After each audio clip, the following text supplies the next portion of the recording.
Assalamualaikum warahmatullahi wabarakatuh.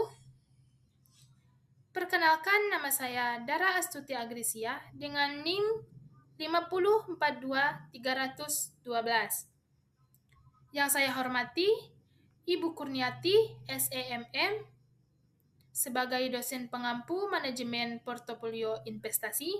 Baik, kali ini saya akan mempresentasikan hasil analisis portofolio optimal pada 10 emiten dari sektor perbankan dengan menggunakan metode single index model dengan pendekatan excess return to beta pada periode Oktober 2025. Nah, 10 emiten yang dianalisis adalah Bank Mega, Bank Sentral Asia, Bank Mandiri, Bank Negara Indonesia, Bank Mas, Bank Tabungan Negara, Bank Cembianiaga, Bank OCBC NISP, Bank BTPN Syariah, dan Bank Mestika Dharma. Emiten ini mewakili berbagai segmen perbankan, yaitu Bank BUMN, Swasta Nasional, Bank Syariah, dan Bank Asing. Alasan pemilihan dari 10 emiten ini adalah karena sektor perbankan merupakan sektor yang paling dominan di Bursa Efek Indonesia dan mencerminkan kesehatan ekonomi nasional. Selain itu, seluruh saham ini juga sangat liquid, datanya lengkap, dan mewakili seluruh segmen perbankan yang ada di Indonesia secara menyeluruh. Perhitungan ERB dan cut-off rate atau CI. Setiap saham dihitung nilai ERB-nya, yaitu kelebihan return per unit risiko. Hasilnya diurutkan dari yang tertinggi ke terendah. Nilai cut-off rate atau CI yang dihasilkan adalah 0,0899%. Saham yang ERB-nya di atas CI, itulah yang masuk portofolio optimal. Nah, jadi dari ke-10 emiten ini, yang masuk portofolio optimal hanyalah BBCA. Nah, mengapa BCA menjadi portofolio optimal? Itu karena BBCA terpilih karena memenuhi dua syarat sekaligus, yaitu ERB-nya sebesar 0,1126% yang lebih besar dari CI, yaitu 0,0899% dan nilai ZI-nya positif, yaitu 2,1853.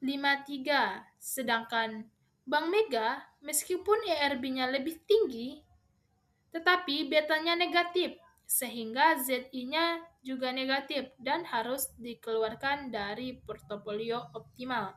Jadi, hanya BBCA lah yang lolos dari kedua syarat tersebut. Selanjutnya, perbandingan ERB dari 10 emiten. Nah, dari grafik ini memperlihatkan secara visual bahwa dari 10 emiten hanya BBCA lah yang masuk portofolio optimal karena nilai dari ERB-nya lebih besar dibandingkan CI. Sedangkan Bank Mega, IRB-nya tinggi tetapi ZI-nya negatif.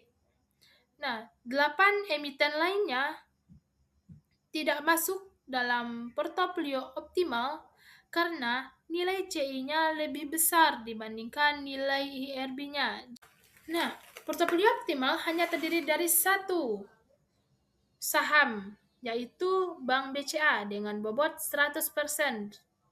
Return harapan portofolio adalah 0,5157% per bulan. Namun return realisasi aktual Oktober 2025 adalah minus 0,0654%, sehingga Bank BCA dikategorikan over value karena harga pasar lebih tinggi dari nilai yang seharusnya.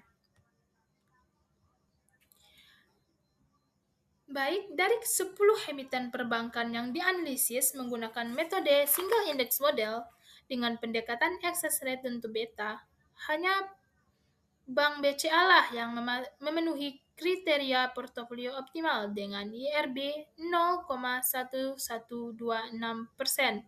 lebih besar dibandingkan CI, yaitu 0,0899%, dan ZI-nya negatif.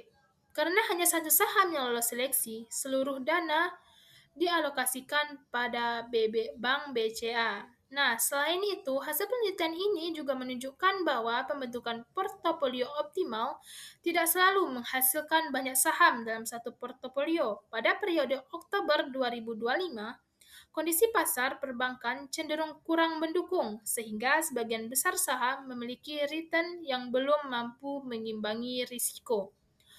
Jadi oleh karena itu, hanya Bank BCA lah yang memenuhi seluruh kriteria seleksi metode single index model. Hal ini bukan berarti prinsipnya diversifikasi yang diabaikan, melainkan menunjukkan bahwa kualitas pemilihan saham lebih penting dibandingkan jumlah saham dalam portofolio. Diversifikasi yang baik adalah memilih aset yang benar-benar memberikan kombinasi return dan risiko terbaik. Jika penelitian dilakukan pada periode berbeda atau dengan sektor yang lebih beragam, kemungkinan besar portofolio optimal dapat terdiri lebih dari satu saham. Baik, itulah yang dapat saya sampaikan. Jika ada kesalahan kata, saya mohon maaf. Saya tutup. Wassalamualaikum warahmatullahi wabarakatuh.